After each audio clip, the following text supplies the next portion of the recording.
આપણે ગયા રવિવારે જે કંઈ વાત કરી એનું થોડું રિપીટેશન અત્યારે રિપીટ કરી લઈએ.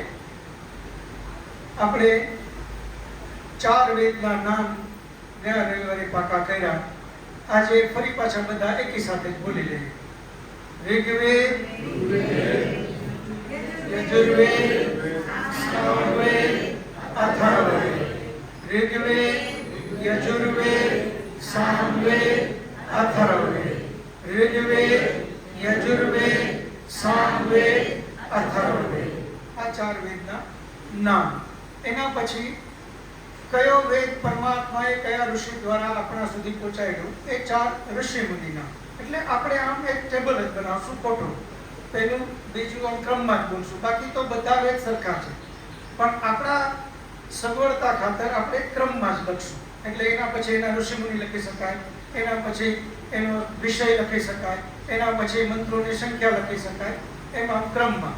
તો ઋગ્વેદ, યજુર્વેદ, સામવેદ, અથર્વવેદ. આ 4 વેદ. એ 4 વેદના 4 ઋષિમુનિ. હું બોલાવું પછી બોલજો એટલે આપણને યાદ આવી જાય. અગ્નિ ઋષિ, વાયુ ઋષિ, આદિત્ય ઋષિ, અંગિરા ઋષિ. અગ્નિ ઋષિ, વાયુ ઋષિ, આદિત્ય ઋષિ, અંગિરા ઋષિ. બધા સાથે. અગ્નિ ઋષિ, વાયુ ઋષિ, આદિત્ય ઋષિ, અંગિરા ઋષિ. અગ્નિ ઋષિ, વાયુ ઋષિ, આદિત્ય ઋષિ, અંગિરા ઋષિ. આ 4 એના ઋષિ મુનિ છે. એના પછી 4 સબ્જેક્ટ આવશે. કયા વેદમાં કયો વિષય છે. આમ તો એક વેદમાં બધા જ વિષય આવી જાય, પણ જેમ આપણે કેમેસ્ટ્રી કહીએ તો કેમેસ્ટ્રીમાં મેથ્સ હોય, સાયન્સ હોય, એમ પણ મેઇન શું એનું તો કે કેમિકલ માટેનું એટલે કેમેસ્ટ્રી. તો આ જ રીતે વેદમાં બધા જ વિષયો હોવા છતાં આપણે મુખ્ય એક વિષય ઉપર ત્યાં વધારે વજન આપ્યું હોય એટલે આપણે એનો એ વિષય કહીએ છીએ. તો ક્રમમાં બોલશું. જ્ઞાન, કર્મ, ઉપાસના, વિજ્ઞાન. જ્ઞાન, કર્મ, ઉપાસના, વિજ્ઞાન. ऋग्वेद, જ્ઞાન. બોલો. ऋग्वेद, ज्ञान. यजुर्वेद, कर्म. सामवेद, उपासना. अथर्ववेद, विज्ञान. ऋग्वेद, ज्ञान. यजुर्वेद, कर्म. सामवेद, उपासना. अथर्ववेद, विज्ञान. આ 4 આપણા સબ્જેક્ટ છે. તો આ 4 સબ્જેક્ટ આવી જાવ મનસુખભાઈ આગળ. તો આ 4 આપણા સબ્જેક્ટ થઈ ગયા. આ 3 વસ્તુ ગયા વખતે આપણે શીખી હતી. 4 વેદના નામ, એમના ઋષિમુનિ અને એમનો વિષય. હવે આવે છે એનાથી એક સ્ટેપ આગળ મંત્રોની સંખ્યા. કયા વેદમાં કેટલા મંત્રો છે. તો હું બોલું એમ બોલાવજો. બોલજો પાછળ. 10,552 મંત્ર, 1975 મંત્ર, 1875 મંત્ર, 5,977 મંત્ર. ऋग्वेद 10,552 મંત્ર, यजुर्वेद 1975 मंत्र, सामवेद 1875 मंत्र અને અથર્વવેદ 5,977 મંત્ર. ફરી પાછો હું બોલું. જે લોકો લખે છે એ જરા લખી લે બરાબર. 10,552 મંત્ર, 1975 મંત્ર, 1875 મંત્ર, 5,977 મંત્ર. તો સૌથી મોટો આપણો જે વેદ છે એ પહેલો ઋગ્વેદ. ઋગ્વેદ 10,552 મંત્ર એ સૌથી મોટો વેદ છે આપણો. અને સૌથી નાનો કયો? ઉપાસનાનો વેદ સામવેદ. એ છે 1875 ગ્રંથો. એ સૌથી નાનો. સૌથી મોટો ઋગ્વેદ, જેનો જ્ઞાન છે વિષય, એ સૌથી મોટો. કારણ કે જ્ઞાન માટે જ સૌથી વધારે આપણે મહેનત કરવી પડે, એટલા માટે ઋગ્વેદ છે એ બધાથી મોટો. અને સૌથી નાનો જે ઉપાસના આપણે કહીએ, ઉપાસના ઉલટાનું વધારે, પણ ઉપાસના માટે વેદની અંદરમાં સૌથી ઓછી વાતો કરી. સૌથી નાનો વેદ કયો તો કે ઉપાસનાનો સામવેદ. સેકન્ડ મોટો કયો? અથર્વ. તો અથર્વ કેનો વેદ છે? વિજ્ઞાનનો. એ વિજ્ઞાન એ આપણા માટે ખૂબ જરૂરી છે, એટલે એમનો સેકન્ડ નંબર આવ્યો. કારણ કે એ પણ આપણે ખૂબ જરૂરી છે. તો વિજ્ઞાન બીજા નંબરનો મોટો, જેમાં 5977 મંત્ર. અને ત્રીજા નંબરમાં યજુર્વેદ. યજુર્વેદ છે એ શેનો વેદ? તો કર્મનો. આપણે લોકો જ્યારે હવે પછી આવીએ ત્યારે ખાસ નોટબુક પેન બધા સાથે લઈ આવીએ, જેથી કરીને આ આગળ પછી ઘરે એક વખત રિપીટેશન થાય તો આપણને યાદ રહી જશે ને ક્યાંક આપણે આ વાત કરશું ને તો બહુ લોકોને આનંદ આવશે. વેદ વિશે આજે લોકોને બિલકુલ ઓછી ખબર છે.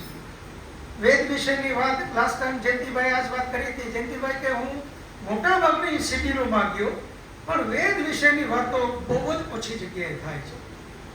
એટલે વેદ વિશે આપણને પૂરેપૂરું વધારે જ્ઞાન મળે એવો આપણે પ્રયત્ન કરીએ. તો આ 4 વેદ, એના 4 ઋષિમુનિ અને એના 4 વિષય, અને એ 4 વેદમાં કેટલા મંત્રોની સંખ્યા આપણે કહીએ છીએ. ફરી પાછો એકવાર બોલો મંત્રોની સંખ્યા. 10,552 મંત્ર, 1975, 1875, 5,977 આ મંત્રોની સંખ્યા થઈ. ગયા વખતે આપણે 3 વાત શીખી હતી, આ વખતે પણ પાછા આપણે 3 વાતને લઈએ. મંત્રોની સંખ્યા આ વખતે નવી છે, એટલે મંત્રોની સંખ્યા આપણે લખી. હવે આવશે આ જે વેદ છે એના ઉપવેદ. 4 આપણા વેદ, ઋગ્વેદ, યજુર્વેદ, સામવેદ, અથર્વવેદ, એના 4 ઉપવેદ છે. તો ઉપવેદમાં ક્રમમાં હું બોલાવું એમ આપણે બોલશું.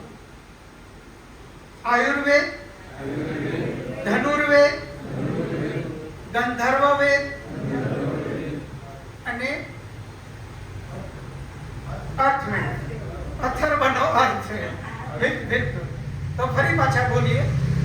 આયુર્વેદ, ધનુર્વેદ, ગંધર્વવેદ, અર્થવેદ. આયુર્વેદ, ધનુર્વેદ, ગંધર્વવેદ, અર્થવેદ. ઋગ્વેદ, આયુર્વેદ, યજુર્વેદ, ધનુર્વેદ, સામવેદ, ગંધર્વવેદ, અથર્વવેદ, અર્થવેદ. આ 4 આપણા ઉપવેદ છે. અથર્વ એનો અર્થશાસ્ત્ર આપણે કહીએ ને, ઇકોનોમી, એ અર્થવેદ એ છે અથર્વવેદનો ઉપવેદ. હવે તમે જુઓ, આને યાદ રાખવા માટે સહેલું વિષય જોશો ને તો પણ થોડા એના ઉપવેદ વિશે અંદાજ આવી જશે. ઋગ્વેદ એનો વિષય શું? જ્ઞાન. તો જ્ઞાન ખરેખર કેના માટે વધારે હોવું જોઈએ? શરીર માટે. કારણ કે આપણામાં કીધું કે પહેલું સુખ તે જાતે નડ્યા. જ્યાં આપણું શરીર ખૂબ સારું તો બધું જ સારું. એટલે ઋગ્વેદ એનો વિષય જ્ઞાન અને એનો ઉપવેદ કયો? આયુર્વેદ. કારણ કે આયુર્વેદની આપણે પહેલી જરૂર છે. આપણે સ્વાસ્થ્ય સારું તો બધું જ આપણું કર્મ, આપણા વિચાર, આપણે આ બધું જ સારી દિશામાં લઈ જઈ શકશું. જે માધ્યમ છે શરીર એ જ સારું નહીં હોય તો આપણે અહીંયા આવવામાં તકલીફ પડશે, મને બોલવામાં તકલીફ પડશે, મને વિચારવામાં તકલીફ પડશે. એટલે પહેલું શું? સ્વાસ્થ્ય. તો એમાં આયુર્વેદ એનો વિષય ભાઈ પેલો ઋગ્વેદ એનો વિષય જ્ઞાન અને એનો ઉપવેદ આયુર્વેદ. એ જ રીતે બીજું યજુર્વેદ. તો એનો વિષય શું કીધો આપણે? કર્મ. હવે કર્મ ખરેખર કોના માટે કરવું જોઈએ? કર્મ છે એ આપણે કર્મ કરવા માટે નહીં હોવા જોઈએ, પણ એની સાથે સાથે કર્મને મહત્વ આ વેદની અંદરમાં જુઓ મનસુખભાઈ, એટલામાં એને આપ્યું ધનુર્વેદ. તમારી પાસે એટલી શક્તિ તો હોવી જોશે કે તમે બીજા લોકોનો સામનો કરી શકો. આપણે ભૂતકાળની અંદરમાં આ ભૂલો કરી છે. આપણા સોમનાથના મંદિરમાં ટનના હિસાબે સોનું હતું, પણ આપણી પાસે ધનુર્વિદ્યા નહોતી. યાની બાહુબળ, આપણી પ્રતિકાર કરવાની શક્તિ, લડવાની શક્તિ, આ બધું જ નહોતું. પરિણામે આપણે હારતા. એટલે આપણે બીજું પેલું શરીર સારું, આયુર્વેદ, તો શરીર સારાની સાથે પછી શસ્ત્ર નાખો. તો શસ્ત્ર સરંજામ જે કાંઈ છે એનો ઉપવેદ છે ધનુર્વેદ. ધનુર્વેદની અંદરમાં તમામ શસ્ત્ર સરંજામ આવી ગયા. આ છે બીજું. હવે શસ્ત્ર સરંજામ પાછો ગલત દિશામાં ઉપયોગ ના થાય એટલા માટે આપણે શું કહ્યું? ઉપાસના. ત્રીજો વેદ કયો? સામવેદ. અને એનો વિષય કયો સબ્જેક્ટ? ઉપાસના. અને ઉપાસના માટે એટલે એનો ઉપવેદ કયો? ગંધર્વ. તમે બધા જુઓ, ગંધર્વ નૃત્ય જે કાંઈ આપણે નૃત્ય કલા છે એ ઉપાસનાના માધ્યમમાં આવે છે. એની અંદરમાં બધું જ આવી જાય. ડ્રોઈંગ, પેઇન્ટિંગ, લેખન, ચિત્રકલા, મૂર્તિ બનાવવી, નૃત્ય, આ બધું જ ઉપાસનાના માધ્યમમાં. તો ત્રીજું છે એ ઉપાસનાનું છે. અને હવે પછી જે ચોથો છે અથર્વવેદ, તો એનો ઉપવેદ આવ્યો અર્થવેદ, જેનો વિષય છે વિજ્ઞાન. પૈસા વગર કંઈ થવાનું નથી, પણ પૈસાને ક્યાં રાખ્યો? છેલ્લે. આ ક્રમમાં આપણે પૈસાને ક્યાં રાખ્યો? છેલ્લે. પૈસા વગર કંઈ થવાનું નથી, પણ માત્ર પૈસાની પાછળ જ આપણે ના દોડીએ. એને આપણે છેલ્લી, એ આપણી સાધના પણ છે, એ પણ છે, એ જરૂરી છે. આપણા વેદની અંદરમાં પૈસાને ક્યાંય નકામો નથી દીધો. રૂપિયા વગર કંઈ જ થવાનું નથી. કુટુંબ માટે, પોતાના માટે, સમાજ માટે, પરિવારનો જ્યાં છે એના માટે, આજુબાજુના મિત્ર મંડળ માટે, અને એમ કરતા કરતા કરતા કરતા રાષ્ટ્ર અને વિશ્વ માટે રૂપિયો જોશે ને જોશે. એટલે છેલ્લો જે આપણો વેદ છે એ અથર્વવેદ. એમનો વિષય એ વિજ્ઞાન. અને એના ઋષિમુનિ જે આપણે ચાર, મને લાગે ભૂલી ગયા કે બોલી ગયા? બોલાય. તો એના ઋષિમુનિ છે અંગિરા ઋષિ. એ અંગિરા ઋષિ અને એમનો ઉપવેદ જે આવે છે એ અર્થવેદ. તો આ એનો ઉપવેદ છે. હવે વધારે આજના લેશનમાં બહુ નહીં લઈ જાય, તો 3 વસ્તુ ગયા વખતે આપણે શીખી અને 2 વસ્તુ આ વખતે આપણે શીખી. એક મંત્રોની સંખ્યા અને પછી એના ઉપવેદ. આ આવતી વખતે આપણે લેશનને પાકું કરીને ચાલશું. હવે મૂળ સિદ્ધાંતની જે આપણે વાત કરી, હજી એક સીટ આગળ ખાલી છે. કોઈ આવે તો આગળથી આવી જાય. એક સીટ હજી ખાલી છે, આગળ આવી જાય. હવે આપણે ગયા વખતે વેદની ઉત્પત્તિની વાત કરી કે વેદ ક્યારે ઉત્પન્ન થયા. તો સૃષ્ટિની શરૂઆતમાં પરમપિતા પરમાત્માએ આ વેદ આપણને આપ્યા. તો વેદની ઉત્પત્તિને અંદાજે વર્ષ કહીએ તો 2 અબજ વર્ષ થયા છે. વેદની ઉત્પત્તિને 2 અબજ વર્ષ અને સૃષ્ટિની ઉત્પત્તિને પણ 2 અબજ વર્ષ. આ જે સૃષ્ટિ બનાવી એને કેટલા વર્ષ થયા? અંદાજિત 2 અબજ વર્ષ. એક્ઝેક્ટ ફિગર જેને લખે છે એ લોકો લખી દે. 1 અબજ 96 કરોડ 8,53,125 વર્ષ. ફરી પાછો બોલું છું. 1 અબજ 96 કરોડ 8,53,125 વર્ષ. આટલા વર્ષ આ સૃષ્ટિની ઉત્પત્તિ થઈ અને એ જ વખતે પરમાત્માએ આ વેદનું જ્ઞાન આપ્યું. એટલે બધાને આ વેદનું જ્ઞાન મળે. સૃષ્ટિની ઉત્પત્તિ પછી અમુક વર્ષે આપે તો પરમાત્મા ન્યાયકારી ન ગણાય કે ભાઈ આગળ જે હતા એ લોકોને તો આ વેદનું જ્ઞાન મળ્યું નહીં, તો એ વેદના જ્ઞાનથી વંચિત રહ્યા. એટલે સૃષ્ટિની ઉત્પત્તિ વખતે 4 ઋષિમુનિ, અગ્નિ ઋષિ, વાયુ ઋષિ, આદિત્ય ઋષિ અને અંગિરા ઋષિને આ 4 વેદનું જ્ઞાન આપ્યું. એમ કરતા કરતા આપણે ગયા વખતે એવી વાત ઉપર આવ્યા હતા કે જેમ અદ્વૈતવાદ, દ્વૈતવાદ, એમ વેદ કયા વાદને માને છે? તો વેદ દ્વૈતવાદને માને છે. વેદ છે કયા વાદને માને છે? દ્વૈતવાદને. દ્વૈત એટલે શું? બે. પરમાત્મા અને પ્રકૃતિને જ માને છે જે લોકો, જે વિચારધારા, એને દ્વૈતવાદ કે ભાઈ પરમાત્મા અને પ્રકૃતિ આ બે જ વસ્તુ છે, એને દ્વૈત કીધું.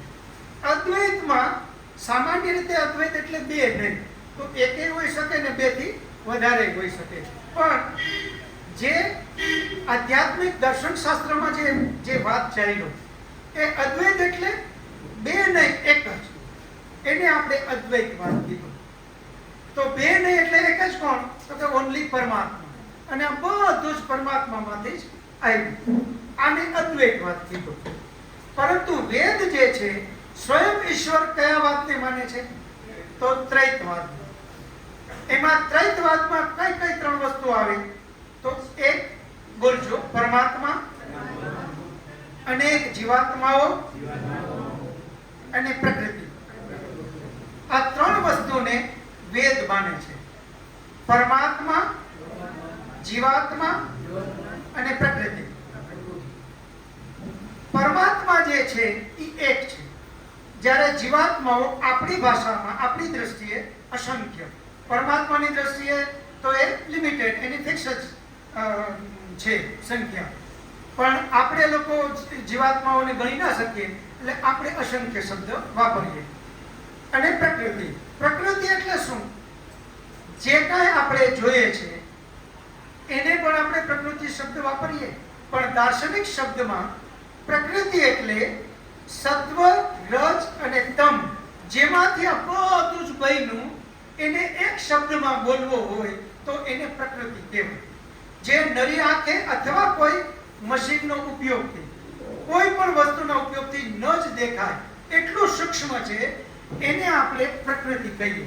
એ પ્રકૃતિમાં ત્રણ તત્વ આવે છે: સત્વ ગુણ, રજોગુણ અને તમો ગુણ. સાંખ્ય દર્શનની અંદરમાં કપિલ ઋષિએ એક સૂત્ર બનાવ્યું: સત્વ રજસ તમસામ સામ્યવસ્થા પ્રકૃતિ. સત્વ, રજ અને તમ એની સમ અવસ્થા, એને પ્રકૃતિ કહેવું. આ કપિલ ઋષિએ સાંખ્ય દર્શનમાં સૂત્ર આપ્યું. એટલે આપણે મૂળ જે વસ્તુ છે એને પ્રકૃતિ કહીએ છીએ. અને અત્યારે આપણે જે નજરે જોઈએ છે, આપણે સામાન્ય રીતે એને પણ પ્રકૃતિ શબ્દ વાપરીએ છીએ. અત્યારે આપણે જે આ પ્રકૃતિ શબ્દ જેના માટે વાપરીએ છીએ એ કેમાંથી બન્યું? પંચ મહાભૂતમાં. કેમાંથી બન્યું? અત્યારે જે કાંઈ આ નજરે દેખાય છે, બોક્સ, માઇક, સ્પીકર, ઘડિયાળ, આપણી જે ખુરશી ઉપર બેઠા આ બધું, અથવા તો આ જે કાંઈ નજરે દેખાય છે બધું જ, એ બધું જ શેમાંથી બન્યું? 5 મહાભૂતમાં. આ પંચ મહાભૂત એટલે શું? ફરી પાછા લખી લઈએ. પંચ મહાભૂતની સામે અગ્નિ, વાયુ, આકાશ, પૃથ્વી, જલ. અગ્નિ, વાયુ, આકાશ, પૃથ્વી, જલ, 5 તત્વ. આ 5 તત્વોને આપણે 5 મહાભૂત કહીએ છીએ. આ 5 મહાભૂત શેમાંથી બન્યા? ભાઈ એમાંથી શું બન્યું? તો કે આ બધી પ્રકૃતિ. અહીંયા એક ચોખવટી કે આપણે જે 5 મહાભૂતનું નામ બોલીએ, જેમ કે જલ, તો આપણે શું સમજીએ? પાણી. હકીકતમાં પાણી એ આ 5 મહાભૂતમાંથી બનેલું પાણી છે. પણ જે 5 મહાભૂતમાંનું એક જલ, એનો ઉપયોગ આમાં વધારે જે લિક્વિડ કરવામાં થાય છે, એટલે આને જલ કહીએ છીએ. જેમ કે દૂધપાક. હવે દૂધ પાક ખાલી દૂધનો તો નથી ને, એની અંદરમાં ખાંડ છે, એની અંદરમાં એલચી છે, એમાં જાયફળ હશે, એમાં બીજા ઘણા બધા મરી મસાલા. પણ આપણે જેમ દૂધ પાક શું તો કે મુખ્ય ભાગ શું એમાં દૂધ, એટલે આપણે એને દૂધ પાક કહીએ. એમ આ જે 5 મહાભૂતમાંનું એક જલ, એ જલની અંદરમાં વધારે છે, એટલે આપણે એને જલ કહીએ. પણ હકીકતમાં તો એ 5 મહાભૂત માંથી બન્યું છે. એ જ રીતે વાયુ, તો આપણે જે શ્વાસ લઈએ છીએ સામાન્ય રીતે આપણે આ વાયુ એને ગણીએ, પણ એ વાયુ આ 5 મહાભૂત માંથી જ બનેલું છે. પણ વાયુનું પ્રમાણ વધારે એટલે આપણે એને વાયુ. એ જ રીતે 5 નું તમે સમજી લેજો. પૃથ્વી પણ એ જ રીતે, અગ્નિ પણ એ જ રીતે, આકાશ પણ એ જ રીતે. તો બધા 5 મહાભૂતમાંથી આપણે જે જોઈએ છે એ બધા બન્યા છે.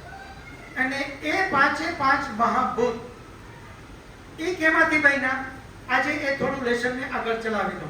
એટલે આપણે ગયા વખતે જે મૂળ વાતો, કારણ કે આજે પણ ઘણા નવા આવ્યા છે એટલા માટે આપણે એને એક રિપીટ કરી લઈએ કે 5 મહાભૂત શેમાંથી બન્યા?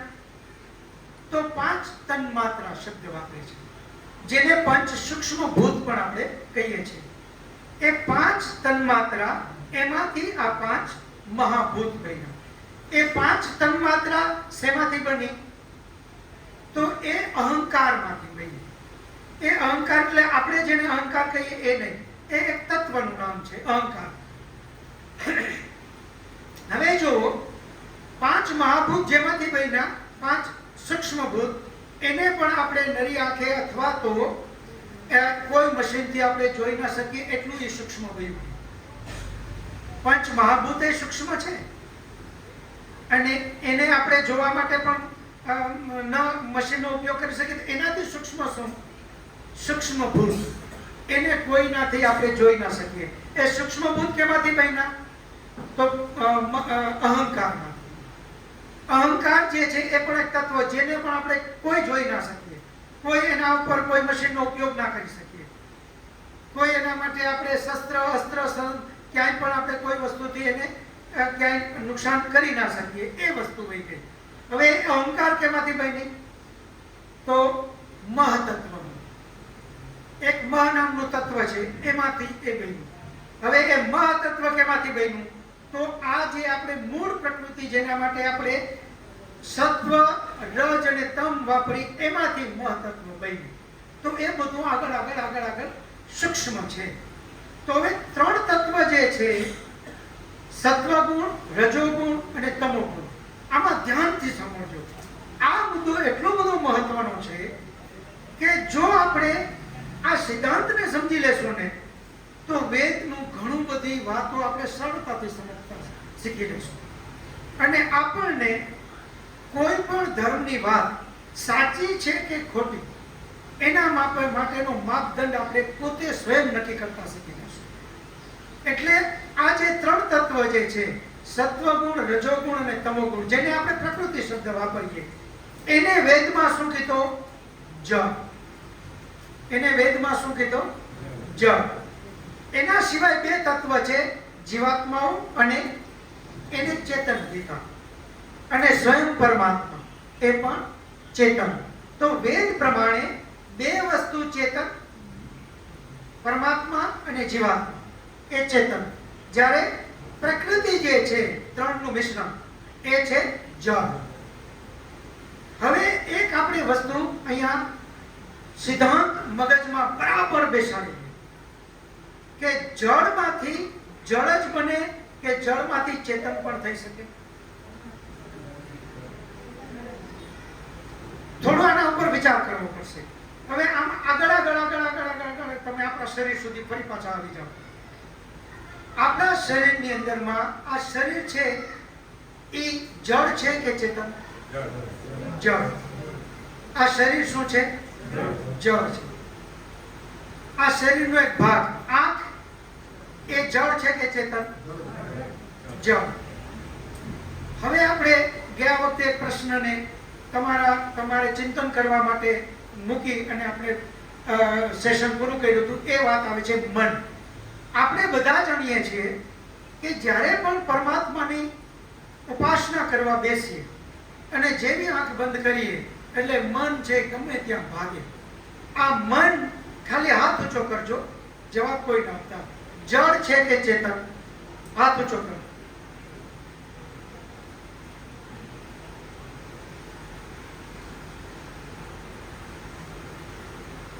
જી બેન, ચેતન. હજી ચેતનમાં હવે જેટલા લોકો સહમત હોય ખાલી હાથ ઊંચા કરી દે. ચેતનમાં સહમત હોય બધા, અને જળમાં સહમત હોય એ હાથ ઊંચા કરે. તો જળને માનવા વાળા વધારે છે. બહુ સારી વાત છે. હવે આનું અધ્યયન કરીએ કે મન છે એ જળ છે એ ચેતન. હવે આ મન બન્યું છે શેમાંથી? જે અત્યારે આપણા શરીરની સાથે મન છે એ બન્યું છે શેમાંથી? 5 મહાભૂતમાં. 5 મહાભૂતમાં. હવે 5 મહાભૂત જે છે એ શેમાંથી બન્યા? એમ આગળ જાવ તો પ્રકૃતિ આવશે. પ્રકૃતિને પરમાત્માએ જળ કીધી છે. હવે જળ શું કામ, એની ડેફિનેશન શું, એને સમજીએ એટલે મન વિશે સમજવામાં સહેલું પડશે. જળની ડેફિનેશન શું? કોણ કહેશે? જળ આપણે કોને કહીએ? પલજીભાઈ, જળ કોને કહેવાય? બિલકુલ, જળ જેને આપણે કહીએ છીએ જેને સુખ દુઃખનો અનુભવ નથી. આપણે બધાને સુખ દુઃખનો અનુભવ છે. જળ જે છે, જેમ કે બારે આપણી મોટરસાયકલ પડી છે, હવે એને તડકો હોય વરસાદ હોય અને કોઈ ફરક પડતો નથી. એમ નહીં કે ભાઈ હવે તડકો બહુ લાગે છાયામાં લઈ ગયો. જળ છે એટલે એને સુખ દુઃખનો અનુભવ નથી. આ એક. બીજું પ્રમાણ શું જળ માટે? જી બેન, સંવેદના નથી. કોઈ પણ જાતનું એને સંવેદના નથી. એને બીજા શબ્દમાં સુખ દુઃખનો અનુભવ નથી. સંવેદનાઓ જ નથી. એનામાં સંવેદના કઈ છે જ નહીં. તો એ જળ છે. ત્રીજો એનો ગુણ, હાજી લાલજીભાઈ, એનામાં હલન ચલન નથી. એને થોડુંક હજી વિસ્તાર કરવો પડશે પણ પછી કરશું. હજી કોઈ એક મુખ્ય ગુણ હજી રહી ગયો છે. આ નિર્જીવ છે. બહુ સાચી વાત કરી. ઈચ્છા નથી. આ ગુણ એનો મુખ્ય છે, જેનામાં ઈચ્છા બિલકુલ નથી. જળ છે એ કોઈ દિવસ ઈચ્છા કરતું નથી. આ એનો મુખ્ય ગુણ. જેમ એને સુખ દુઃખનો અનુભવ નથી, આ એ મુખ્ય ગુણ. પછી એનામાં ઈચ્છા નથી. એનામાં કોઈ પણ જાતની ઈચ્છા નથી. આ બીજો મુખ્ય ગુણ. હવે બાકીના ગુણ એના જ છે, પણ એના મુખ્ય ગુણની અત્યારે વાત કરીએ. હજી એક ત્રીજો એનો મુખ્ય ગુણ છે, પ્રયત્ન. ઈચ્છા અને પ્રયત્ન હજી એનો એક મુખ્ય ગુણ માની લો. જી, બસ વિચારવાની જે શક્તિ જે છે, યાની તર્ક વિતર્ક કરવું. તર્ક વિતર્ક કરવાની એનામાં શક્તિ નથી, એટલે જળ છે. તો હવે તમે વિચાર કરો, આમાં જો મેં શબ્દ શું આપ્યો તમે વિચાર કરો, કારણ કે આપણે બધા ચેતન છીએ. ચેતન છીએ, ચેતન જ વિચારી શકે. તો હવે મુખ્ય વાત ઉપર ત્યાં આવવું છે, આ શરીરમાં સમજવા કે આ શરીરના આપણે બે ભાગ કરવા પડશે. એની અંદરમાં એક ચેતનને લેવું પડશે અને એકને જળમાં લેવું પડશે. તો શરીરમાં મને કોઈ કે જોઈએ બે ભાગમાં જળ કેટલું અને ચેતન શું? આ શરીરની અંદરમાં ચેતન શું શું છે? કોઈ જવાબ આપશે? આ શરીરમાં ચેતન શું? શશીભાઈ, આત્મા ચેતન છે. આ શરીરની અંદરમાં એક આત્મા, એના સિવાય કોઈ ચેતન કાંઈ ખરું? પ્રવીણભાઈ, પરમાત્મા. આ શરીરની અંદરમાં એક આત્મા ચેતન છે અને બીજું કોણ છે? પરમાત્મા ચેતન છે. કારણ કે પરમાત્મા સર્વવ્યાપી છે. ઈશાવાસ્યમ ઇદમ સર્વમ યત્વિંચ જગત્યામ જગત તેન ત્યક્તેન ભુંજી થા માગ્નિદ કશ્યસ્વિદન. આપણા યજુર્વેદનો 40મા અધ્યાયનો પહેલો જ મંત્ર. ઈશાવાસ્યમ ઇદમ સર્વમ. સાવ સહેલા શબ્દો. ઈશ્વર તો ઈશાવાસ્યમ ઇદમ સર્વમ દરેક જગ્યાએ કણકણમાં વસેલો છે, આપણે બધા જાણીએ. એટલે આ શરીરની અંદર પણ એ છે. તો એક તો ચેતન આત્મા છે, બીજો કોણ છે? પરમાત્મા. હજી આ શરીરની અંદરમાં એના સિવાય ત્રીજું કોણ જે ચેતન છે?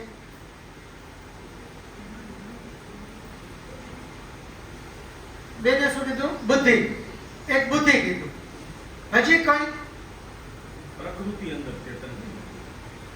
પ્રકૃતિ અંદર. ઓકે, એના ઉપર ચિંતન કરીએ. હા પ્રેરણાભાઈ. આ ઈ બીજાના શરીર થઈ ગયા. હવે આ ઈ ગણાય. આપણા શરીરમાં ઘણા બધા અસંખ્ય જીવજંતુ, પણ આપણે જે લેવું છે એ પણ વાત ક્લિયર થઈ જાય કે બીજા શરીર છે જ. આપણા શરીરની અંદરમાં પણ એવા અનેક અસંખ્ય બેક્ટેરિયા અસંખ્ય છે, એના અલગ અલગ શરીર છે. એ પણ આપણા શરીરમાં જીવિત પણ રહે છે. પરંતુ આપણે જે અંગો, ઉપાંગો, મન, બુદ્ધિ, ચિત્ત, એમાં આપણે મુખ્ય કોન્સન્ટ્રેશન કરીએ, મુખ્ય આપણું લક્ષ્ય એને કરીએ કે એમાં ચેતન શું. એમાં હજી કઈ ચેતન? બેને બુદ્ધિ કીધી, મનસુખભાઈ પ્રકૃતિ કીધી. તો હજી કઈ બીજું ચેતન? મન. મન ચેતન છે. પછી ચિત્તી શક્તિ એ ચેતન છે. પાછળ હાથ ઊંચો ભાઈ આપણા ચંદ્રેશભાઈ. હાજી. હે? પ્રાણ. પ્રાણ એને ચેતન કીધું. હવે આપણે આને એક વસ્તુમાં એક સિદ્ધાંતના રૂપમાં સમજીએ કે સિદ્ધાંતની અંદરમાં એક વસ્તુ નક્કી સમજો કે આ ઘડિયાળ છે. આ ઘડિયાળ કેવી છે? જળ છે કે ચેતન?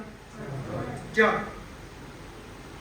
આને ગમે એવા પ્રયોગો કરો, ગમે એટલા પ્રયોગો કરો, તો પણ આ ચેતન કોઈ દિવસ થાય ખરી? ચેતન આ કોઈ દિવસ થાય નહીં. હવે તમે આને કાયદેસર તમે આના વિશે કાંઈ પણ વાત હશે તો જળ જ કહેશો. આની અંદરમાં ચક્કર ફરે એ શું? જળ. એનામાં બેટરી હોય એ શું? જળ. એના કાંટા તો કે જળ, એનું ડાયલ તો કે જળ, એનું બેલ્ટ તો કે જળ. આ ક્લિયર તમે એક જ કોઈ પણ જાતના ભૂલ કર્યા વગર કોન્ફિડન્સથી કહી શકશો કે આ જળ, જળને જળ. એ જ રીતે અત્યારે આજનું સાયન્સ રોબોટ બનાવવામાં સફળ થયું છે. એ રોબોટની અંદર મન પણ છે, એનામાં બુદ્ધિ પણ છે. એ આપણો હાવભાવ જોઈ આપણી હારે વાતે કરે છે. આ બધું જ છે. તો એને આપણે એની અંદર રહેલી બુદ્ધિને ચેતન કહેશું કે જળ? એ રોબોટને આપણે શું કહેશું? જળ. એની અંદરમાં બુદ્ધિને જળ. એની અંદર રહેલી આ કામ કરવાની આપણે કહીએ કે આ લઈ આવ એટલે જઈને લઈ આવ. એ જે કાંઈ છે તો એને પણ આપણે જળ કહેશું. આ જળ શું કામે કહીએ છીએ? કારણ કે એ મેકેનિઝમ અંદર છે. એ પોતાની રીતે કાંઈ કરતું નથી. કોઈ ચેતન તત્વ એવું છે જેણે એને બનાવ્યું અને એ ચેતન તત્વએ એનામાં આવા ગુણ નાખ્યા, એટલે એ આવું કામ કરે છે. એક સહેલાઈથી સમજવા માટે આપણે બધાના ધ્યાનમાં હોય, અત્યારે મોલમાં જાય એટલે ગેટ હોય, એની સામે જાય એટલે ખુલી જાય કાચનો દરવાજો, વળી પાછો બંધ થઈ જાય. એને એમાં એવી કઈ બુદ્ધિ ખરી કે આમાં આ માણસ આવ્યો એટલે આપણે ખુલી જવું? કારણ કે એક કોઈ ચેતન તત્વ છે, એણે એ મેકેનિઝમ બનાવ્યું અને પરિણામે આપણે એની સામે જાય એટલે ખુલી જાય. હવે ત્યાં બુદ્ધિ નથી એમ કેમ કહી શકાય? કારણ કે એને એવી ખબર નથી કે કયો માણસ છે. આ બહુ સજ્જન છે આને જવા દો, આ થોડો દુર્જન છે તો આને રોકો, આ તો બિલકુલ જવા દેવા જેવો નથી, પોકેટ માર છે તો આને તો જવા જ ના દે. આવું એ કહી શકે? કારણ કે આવી એનામાં વિચાર શક્તિ નથી. એ તર્ક વિતર્ક વિચાર કોણ કરી શકશે? ઓનલી ચેતન. તો ચેતન તત્વ, એક સિદ્ધાંત આપણે હવે લખવો હોય તો લખો, જળ વસ્તુ ચેતન વસ્તુનું હંમેશા સાધન હોય. યાની જળ છે એ ચેતનને ઉપયોગી થાય, જળનો ચેતન ઉપભોગ કરે કાયમી માટે. જળ કોઈ દિવસ પોતાના માટે હોતું નથી. જળ માંથી કોઈ દિવસ ચેતન બની શકે નહીં. જળ કોઈ દિવસ ચેતન થાય નહીં એટલે એ પોતાના માટે ન હોય, એ હંમેશા ચેતન માટે જ હોય. આ બીજો નિયમ. ત્રીજો નિયમ, જળ ચેતનને કોઈ દિવસ કોઈ પણ જાતની શક્તિ આપી શકે. જળ છે જળમાંથી જ શક્તિ લે, અને ચેતન જળને કોઈ દિવસ શક્તિ આપી શકે. કારણ કે ત્રણ સત્તા વેદની અંદરમાં અલગ અલગ કીધી. એક સત્તા પરમાત્માની જે અલગ ચેતન સત્તા છે, બીજી સત્તા આત્માઓની, અને ત્રીજી સત્તા પ્રકૃતિની. તો ત્રણેય સત્તા અલગ અલગ છે. આમાંથી આને કઈ ના આપી શકાય, આમાંથી આને કઈ ના આપી શકાય, આમાંથી આને, આનાથી આમાં, કે આમાંથી આમાં. કોઈને કાંઈ આપી શકાય નહીં. ત્રણ સત્તા પોતપોતાની રીતે નિત્ય છે. નિત્ય એને જ કહેવાય કે જે કાયમી છે, જેનું કઈ આદિ નથી ને જ્યાં કોઈ અંત નથી. આમ અનાદિ અને આમ અનંત, એને નિત્ય કહેવાય. તો પ્રકૃતિ જે છે એ જળ છે, અને જળમાંથી જે કાંઈ બન્યું છે એ બધું જ જળ છે. તો મન એ પણ સાધન છે. કોનું સાધન છે? અંદર બે બેઠેલા આત્માનું, અને અંદર બેઠો છે પરમાત્મા. તો પરમાત્મા જે છે એની હારે કનેક્ટેડ કોણ? આત્મા. અને આત્મા જે છે એનું સાધન આખે આખું આ શરીર. તો હવે અહીંયા એક ચોથી વાત આવશે. પરમાત્મા જે છે એ સર્વશક્તિમાન છે, એટલે એને કોઈ સાધનની જરૂર નથી. એટલે સર્વશક્તિમાન. એને જોવા માટે આંખની જરૂર નથી, એને સાંભળવા કાનની જરૂર નથી, એને વિચાર કરવા મનની જરૂર નથી, એને સ્વાદ લેવા જીભની જરૂર નથી. એ સર્વશક્તિમાન છે. જ્યારે જીવાત્માઓ છે એ અલ્પ શક્તિ છે. કેવા છે? અલ્પ શક્તિ. એટલે એને આ સાધનની બધી જરૂર પડે છે. જો મન ચેતન હોય, હવે આ ચેતન નથી, જળ છે એ સમજવાનો પ્રયત્ન કરીએ, કારણ કે સમય થોડો ફટાફટ જાય છે. મારી વાત એવી હતી કે હું 10:30 પૂરું કરી અને પ્રશ્ન લઉં, પણ 11:15 તો થવાય. એટલે છેલ્લે હવે 2 જ મિનિટમાં આ વાતને પૂરી કરીને પ્રશ્નો તો આજ લેવા જ છે. જ્યારે આપણે વાત કરીએ છીએ કે જળ જે છે એ જળને, આવું કહી તો મન છે એને આપણે જળ કહીએ, અને મન જે છે એ આનું સાધન છે. એમ કેમ સમજવું? તો આપણે બધાએ જોયું છે કે જ્યારે આ શરીરમાં આત્મા હોવા છતાં વ્યક્તિ કોમામાં વયો જાય તો એનું મન કામ કરે છે? નથી કરતું. એની બુદ્ધિ કામ કરે છે? નથી કરતી. એનું ચિત્ત કામ કરે છે? નથી કરતી. આ કોઈ વસ્તુ જ્યારે આત્મા જે છે એને જે સાધન બગડી ગયું, તો એ આત્મા એની રીતે કઈ જોઈને, તો મન છે એની રીતે જો ચેતન હોત તો એ કામ કરવું જોઈએ, પણ મન છે એ કામ કરતું અટકી ગયું. શું કામે? આત્માનું એની સુધીનું કનેક્શન કટ થઈ ગયું. ક્યાંક આપણી અંદરમાં એવું ડિસ્ટર્બ આવી ગયું સ્પાઇનલ કોર્ડમાં કે આત્મા સુધીના જે મેસેજ પહોંચતા હતા એ બધા જ ડિસ્ટર્બ થઈ ગયા. એને લઈને ન મન કામ કરે, ન બુદ્ધિ કામ કરે, ન આંખ કામ કરે. તમે જુઓ, આપણે મનને એટલા માટે ચેતન કહીએ છીએ. આ બધી વાતને હવે આવતે વખતે લઈ જાય. અહીંયા હવે વાતને પૂરી કરી અને આ વખતે પ્રશ્નો લેવા છે. તો અહીંયા હવે આપણે કોઈને પ્રશ્ન હોય તો પ્રશ્ન આપણે બધા આની અંદરમાં, ભાઈ રાહુલ, હિતેશ, મુકેશ અહીંયા આવી જાય. જેમને પ્રશ્ન કરવા છે એમની પાસે આ માઇક લઈ હલો પ્રશ્ન જેમને પૂછવા છે એ કોઈ પૂછો. સામાન્ય સમાજ જો ત્યાં છેલ્લે ધ્યાન ચપકતા રાખો ફટાફટ. બીજા જેમને પૂછવું હોય તો એ પણ અહીંયા આવી જાય એટલે એમનો પ્રશ્ન પૂછી અહીંયા પૂછી શકે. હાજી. આપણે કોમામાં જઈએ ત્યારે બધા સાધનો કામ કરતા બંધ થઈ જાય, હૃદય આપણું ચાલુ હોય છે, એને ચેતન કેવું કે જળ કેવું? બહુ સરસ પ્રશ્ન ભાઈનો કે આપણે કોમામાં વહી જાય ત્યારે આપણા બધા જ અવયવો તો બંધ થાય પણ હૃદય તો ચાલુ જ રહે છે. તો એને જળ કેવું કે ચેતન?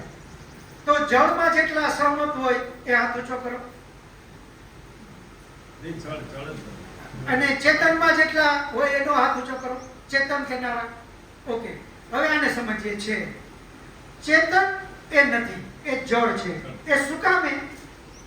તો જે પાર્ટ આપણો બંધ થયો શરીરનો એ પાર્ટ પૂરતું જ ત્યાં ડિસ્ટર્બ થયું છે. આપણે જે કોમામાં જવાનો મતલબ એ છે કે આપણી ચેતનાઓ જે મગજ સુધી પહોંચે છે એ પાર્ટ આપણો ખરાબ થયો. એટલે આપણે વિચાર નથી કરી શકતા, આપણે સમજી નથી શકતા, આપણે સાંભળી નથી શકતા. આ બધું જ એ સાંભળે છે પણ એ સાંભળેલી વાત આત્મા સુધી પહોંચતી નથી. પણ હૃદય જે છે એને પંપિંગ કરવામાં એને કોઈ પ્રોબ્લેમ નથી, કારણ કે એનું કામ જે છે ત્યાં એને કાંઈ ડિસ્ટર્બ થયું નથી. તો હૃદય પણ જળ છે પરંતુ એનું જે કામ છે એ કોમામાં ગયેલા વ્યક્તિ એને આપણે બાટલો ચડાવેલો છે, એનાથી બધી શક્તિઓ આપી છે. એ બાટલાની અંદરમાં એને દવાઓ આપી, ગ્લુકોઝ આપ્યા, આ બધા દ્વારા એ જે એને શક્તિ જે જોઈએ છે એ શક્તિ એને મળે છે. એટલે આપણે તમે વિચાર કરજો, ઘણીવાર આપણે એમ કહીએ કે મારો હાથ ઊંચો કેનાથી થયો? તો કે આત્માની શક્તિથી. આત્માની શક્તિથી નહીં. જે હું ખાઉં છું એ પણ જળ છે, આ શરીર મારું જળ છે. એટલે આ જળને શક્તિ કેનાથી મળી? જળથી. પરંતુ 1 મહિનો કોઈ વ્યક્તિ બીમાર પડ્યો, ખાધું જ નહીં, એટલો દુર્બળ થઈ ગયો, આત્મા એનો છે, એ સાંભળે છે, એને હાથ ઊંચો કરવો છે તો હાથ ઊંચો નહીં થાય, કારણ કે શક્તિ નથી. તો શક્તિ આ હાથને ઊંચો કરવા માટે કોની મળે છે?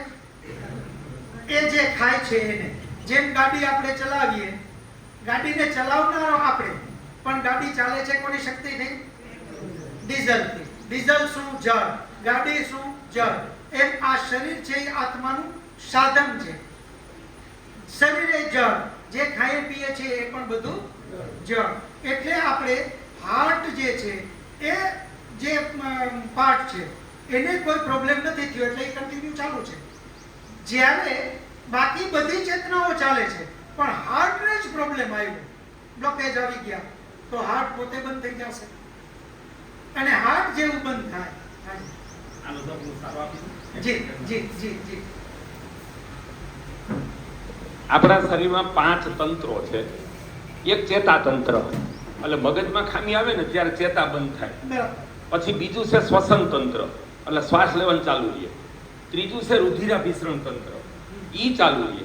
ચોથું છે પાચન તંત્ર, એટલે કોમામાં ગયેલો માણસને નળીથી ખોરાક આપી પચાવી દે છે. અને પાંચમું છે ઉત્સર્જન તંત્ર, ઈ મળમૂત્રનો અને પરસેવાનો ત્યાગ કરે છે. બરોબર?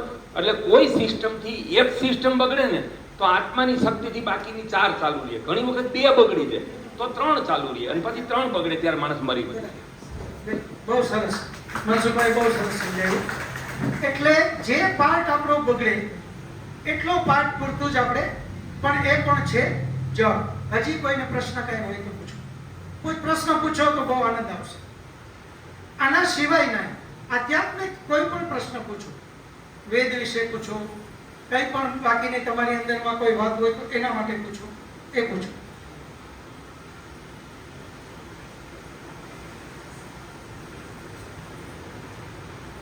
જો એક આપણે કહીએ, તમે નહીં પૂછો તો હું પૂછીશ પછી, કારણ કે આપણે હા પાછળ ગોવિંદભાઈ વચ્ચે ઉભો રહો બેટા. આપણે જે પણ કંઈ ખાઈએ છીએ તે પણ તાપી જળ છે, અને માટી, લોખંડ અને બીજી વસ્તુઓ પણ જળ છે. તો આપણે એ ખાઈને નથી જીવી શકતા. જ્યારે ખોરાક વનસ્પતિ આહાર ખાઈને જીવી શકીએ છીએ. તો એમાં ચેતન તત્વ છે કે બધામાં જળ તત્વ છે? બહુ સરસ. હવે ગોવિંદભાઈનો પ્રશ્ન એ છે કે ભાઈ આપણે જે છીએ તો આપણે તો લોખંડ ખાઈએ તો ન જીવીએ, બાકી એનો તો હું થઈ પ્લાસ્ટિક એક જ મિનિટ પ્લાસ્ટિક ખાઈએ તો ન જીવીએ, તો આ વનસ્પતિ આ બધું જ ખાઈએ તો કેમ જીવીએ? હવે એનો જવાબ ટૂંકમાં એ રીતે છે, સાવ સહેલાઈથી સમજવા માટે, કે કોઈ પણ વસ્તુ બનાવી છે જે એનું મેન્યુફેક્ચરર છે એણે એના માટેની વ્યવસ્થા કરી છે. મોટરસાયકલ પેટ્રોલથી ચાલે. હવે મોટરસાયકલમાં પાણી નાખો તો ના ચાલે, મનુષ્ય પાણી નાખો તો ચાલે, એમાં પેટ્રોલ નાખો તો ના ચાલે. કારણ કે ઈશ્વરે વ્યવસ્થા જ એવી બનાવી. જેમ મોટરસાયકલનો બનાવનારો કોઈ મેન્યુફેક્ચરર છે એણે એ વ્યવસ્થા કરી, એક ગાડી બનાવી ડીઝલની, તો એમાં ડીઝલ નાખો તો ચાલે. એ જ મેન્યુફેક્ચરે બીજી કાચી ગાડી બનાવી, તો એની અંદરમાં શું નાખ્યું? તો કે પેટ્રોલ, તો એ પેટ્રોલથી ચાલે. મેન્યુફેક્ચરરે જે રીતે વ્યવસ્થા કરી એ રીતે બધું ચાલશે. તમારી ઉપર પંખો છે, એ કઈ રીતે ચાલશે? તો કે ઇલેક્ટ્રિસિટીથી. એનું મેન્યુફેક્ચરિંગ એ રીતે કર્યું છે. એટલે જે એવી વસ્તુ જેના દ્વારા પરમપિતા પરમાત્માએ આ મશીન બનાવ્યું, ત્યારે એની વ્યવસ્થા કરી છે કે આ મશીનની અંદરમાં તમારે શું નાખવું. એણે વેજીટેરિયન બનાવ્યા, એણે નોનવેજ બનાવ્યા, એણે જળચર બનાવ્યા, એણે થળચર બનાવ્યા. તમે જુઓ કેટલી બધી ઈશ્વરની વ્યવસ્થા. જળચર જે છે માછલી, એ માછલીને તમે બહાર કાઢો તો તડફડીને મરી જાય, કારણ કે એની વ્યવસ્થા ભગવાને એવી કરી છે. જ્યારે આપણને કોઈ કલાક એક આપણે ઉપરથી દબાવીને પાણીમાં ડબાડે તો આપણે મરી જાય. જે માછલી અંદર ન જીવી શકે, બહાર ન જીવી શકે, એમ આપણે અંદર ન જીવી શકીએ. તો આપણી વ્યવસ્થા જે કરી, તો જેમ ભાઈ ગોવિંદભાઈનો મૂળ પ્રશ્ન એ છે કે બાકીનું બધું જળ અને આ ચેતન, ના, આ પણ ચેતન જ છે. આપણે જે ઘઉં ખાઈએ છીએ ભાઈ જળ જ છે. આ ઘઉં ખાઈએ એ પણ જળ, પાણી પીએ એ પણ જળ, ગુલફી ખાઈએ એ પણ જળ, વનસ્પતિ જે કાંઈ આપણે શાકભાજી ખાઈએ છીએ એ પણ જળ. આ બધું જ જળ છે. એ જળનો જ ઉપભોગ આપણે કરી અને જળને શક્તિ આપીએ છીએ. આપણું શરીર એ જળ છે, એટલે એને શક્તિ એ શેમાંથી મળે છે? જળમાંથી. હજી કોઈ પ્રશ્ન?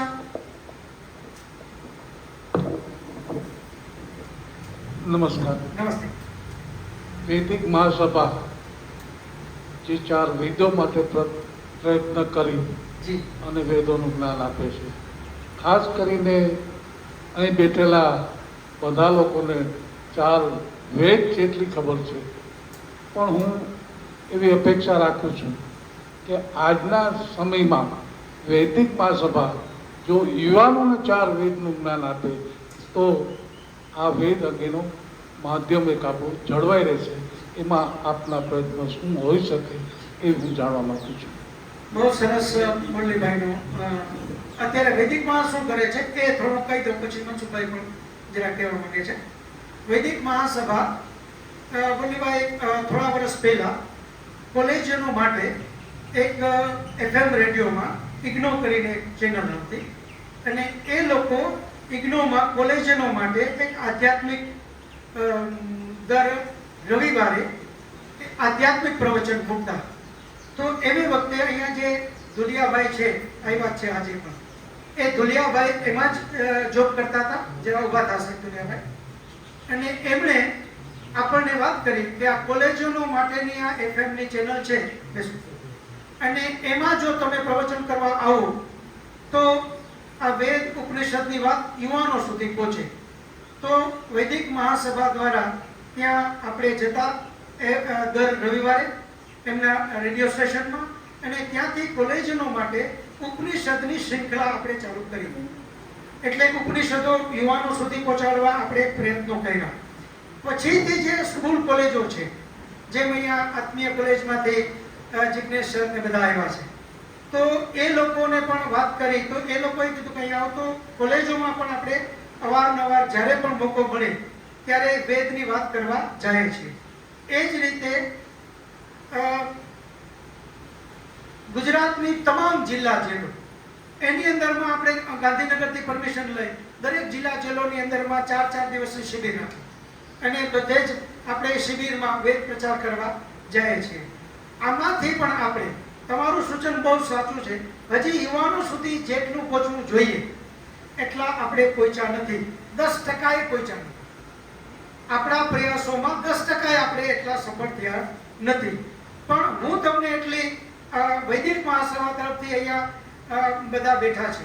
પ્રવીણભાઈ ઠાકર છે, આપણા વિજયભાઈ કોરીચા છે, ત્યાર પછી આપણા અમુભાઈ અમૃતભાઈ પરમાર છે, ભાઈ નટવરસિંહભાઈ છે. એ બધા જ વેદ પ્રચાર કરવા માટે કાયમી તત્પર રહેલા છે. જેમાં આપણા મનસુખભાઈ છે, તમે બધા છો. જ્યાં તમને એમ લાગે કે આ જગ્યાએ યુવાનોમાં અથવા તો બધા ગ્રુપમાં જ્યાં વેદ પ્રચારની કરી શકાય એવી શક્યતા લાગે અને તમે ગેટ ટુગેધરિંગ કરવાના હો, ખાલી 2-5 દિવસ પહેલા જાણ કરી દો. એટલે ત્યાં 1 કલાક હોય, તમે જાણો છો કે આમાં કલાક એક ચૂકી પડે છે. 1 કલાક હોય, અડધો કલાક હોય, 2 કલાક હોય, જેટલો સમય હોય એટલી અમારી તૈયારી છે, આપણી બધાની તૈયારી છે. એટલે જ્યાં પણ એવું લાગે ત્યાં કહેજો, આપણે જશું. જી આમંત્રણભાઈ પેલા ઓલો ખોરાકનો જવાબ દઈ દઉં. ભગવાને દરેક જીવનું પાચન તંત્ર અલગ અલગ બનાવ્યું છે કે ભાઈ આપણે આ ખાઈ તો પચે ને આ જળ ખાઈ તો ના પચે. પણ એવું નથી.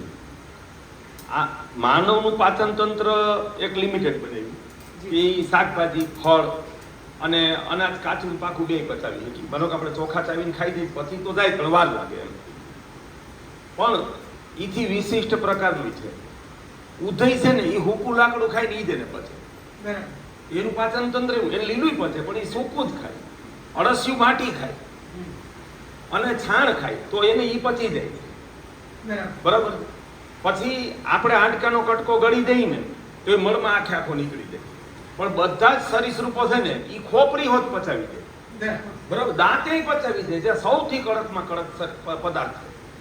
એટલે ઈ પાચન તંત્ર. પછી આપણા પાચન તંત્રમાં ઋષિઓએ છે ને પ્રકૃતિથી ઉપરથી સંશોધન કર્યું. આપણે લોખંડ ના પચાવી શકીએ, આપણે ત્રાંબુ લોખંડ, સોનું, ચાંદી ના પચાવી શકીએ, પણ એની ભસ્મ 100% પચાવી શકીએ. એટલે એ ઋષિએ સોચ્યું. બરાબર છે કે એની ભસ્મ બનાવે ને તો રોગો મટી જાય. એટલે એ આખો વિષય જુદો છે.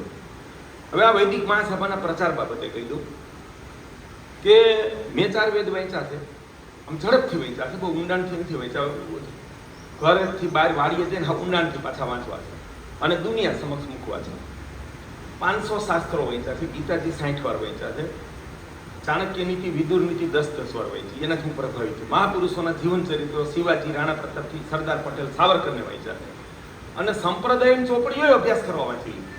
બધા જ સંપ્રદાયોમાં જઈએ, ઓમ શાંતિ હોય, સ્વામિનારાયણ હોય, વૈષ્ણવ હોય, સ્વાધ્યાય હોય, આ બધા જ સંપ્રદાયો છે, ધર્મ છે.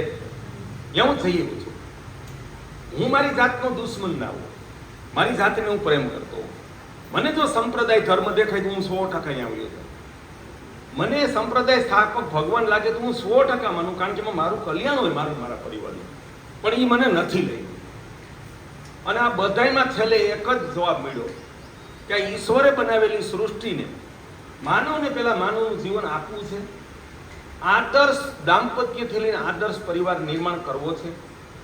પછી રાષ્ટ્રને, પરિવારને, રાષ્ટ્રને તમામ પ્રકારના ભૌતિક વૈભવથી, બરાબર કે આપણી પાસે પૂરતું પાણી હોય, અનાજ હોય, કપડાં હોય, પૈસા હોય, ગામમાં ચિકિત્સાલય હોય, વિદ્યાલય હોય, આ બધા જ વૈભવથી પરિવારથી લઈ ગામને, રાષ્ટ્રને સંપન્ન કરવા હોય.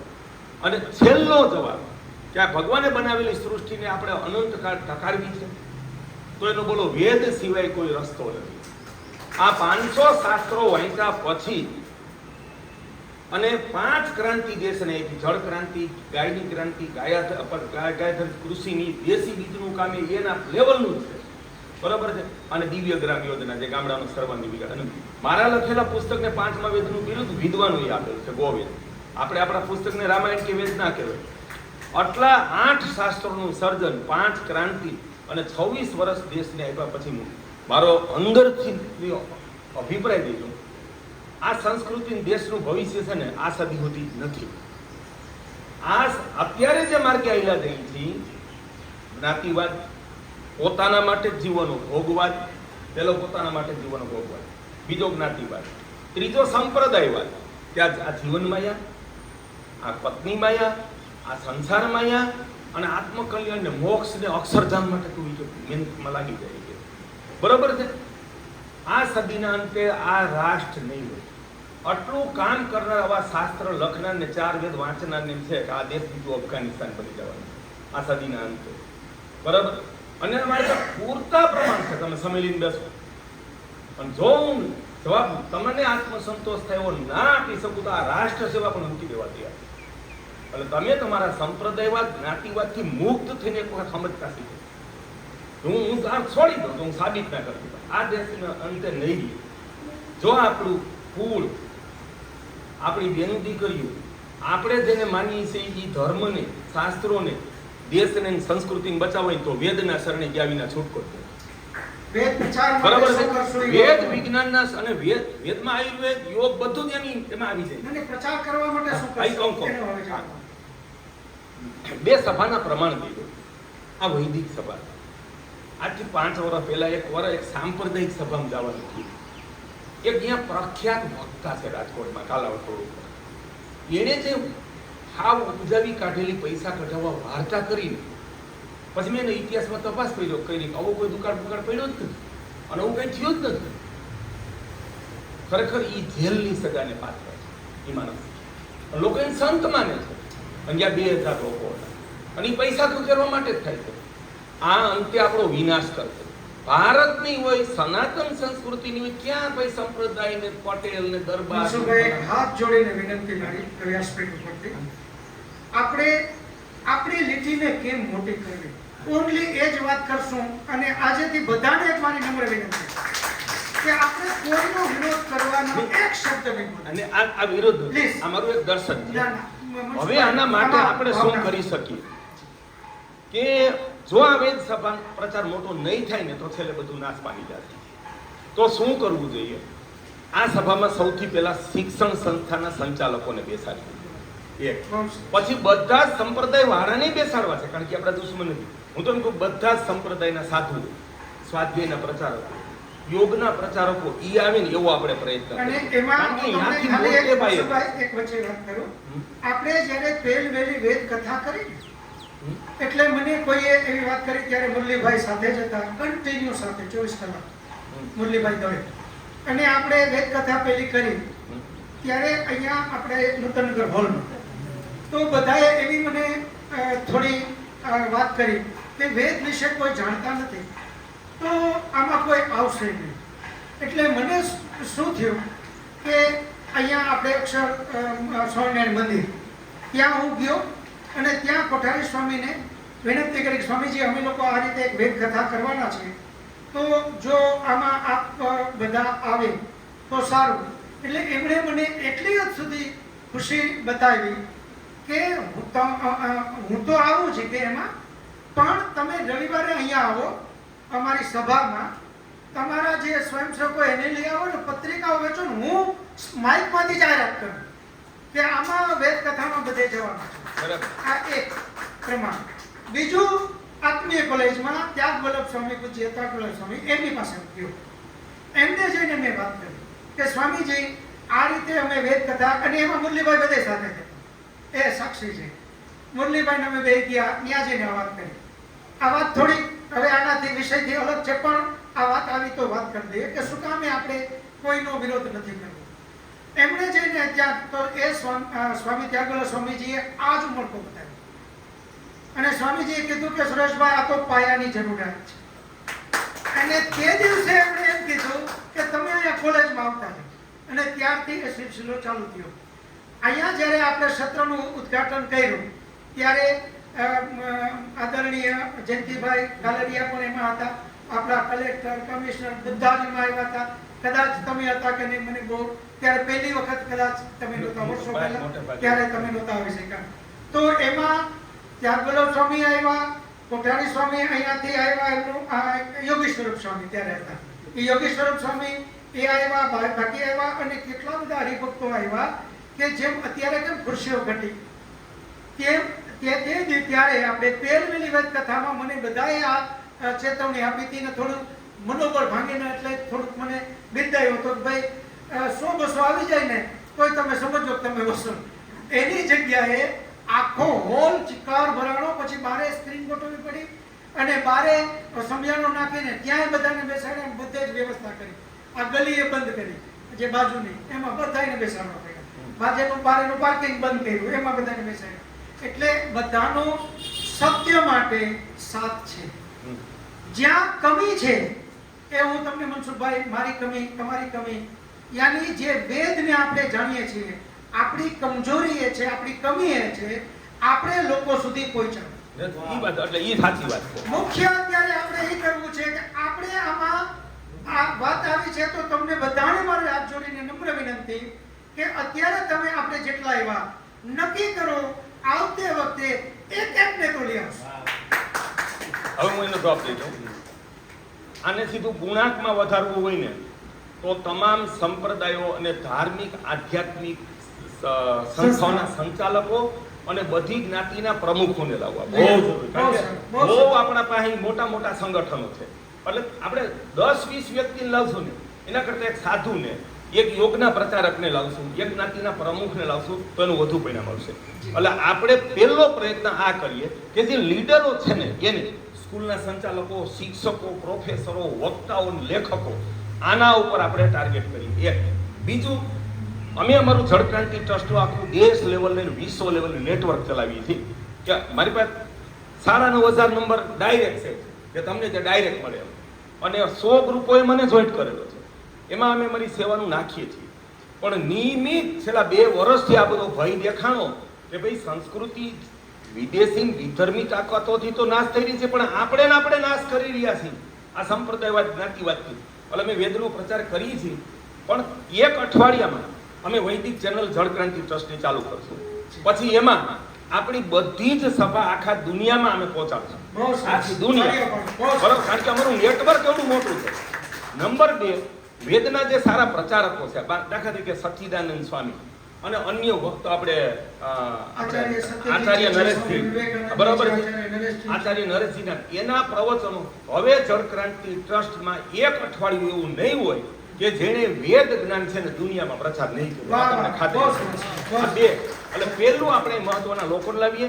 નંબર 2, આપણે પોતે મજબૂત ઈચ્છા શક્તિથી આને મૂકીએ. આપણી મર્યાદા કહું છું કે સમય થોડોક જાય છે પણ છતાંય કેવી જરૂર છે. મને સૌથી મોટો ભય દેખાણો છે કે હિન્દુ પ્રજાએ